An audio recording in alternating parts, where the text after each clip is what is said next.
Siyempre, dahil Mother's Day ngayon, gusto ko gumawa ng video upang magpasalamat sa asawa ko at sa lahat ng nanay sa mundo. Wala ang isang lipunan kung hindi dahil sa mga nanay. Nang dahil sa kanila, isinilang tayo dito sa mundo. Maraming salamat sa pag-aalaga simula pagkabata.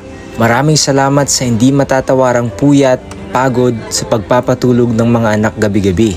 Maraming salamat sa inyong mga sakripisyo. Wala nang mas mahirap pa na gawain sa buong mundo kundi ang pagiging nanay.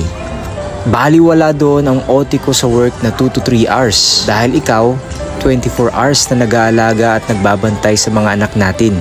Salamat sa pagiging ilaw ng tahanan, sa pagturo at paggabay sa ating mga anak.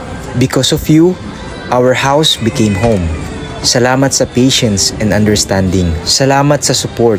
Kaya kami nagiging successful sa buhay dahil may mga nanay at asawa na handang magsakripisyo at tumulong sa kanilang mga anak upang magtagumpay sila sa kanilang buhay. Salamat sa unconditional love ng mga magulang at pagiging selfless, yung isusubo na lang nila sa iyo pa mapupunta. Yung kahit gaano kakakulit at pasaway na anak, mahal na mahal ka pa din nila. At syempre, sila yung una mong tagahanga kahit na anong itsura mo, pogi at maganda ka pa rin sa paningin nila. Sila yung first kiss at true love mo, na kahit iwan ka ng jowa mo, hindi ka nila iiwan. Ganun ka nila kamahal. Kaya maraming salamat sa lahat ng nanay at sa mga nagpapakananay. Wala kami dito sa mundo kung wala kayo.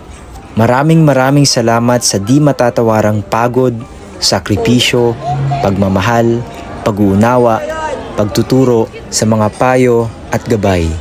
Mabuhay ang mga nanay.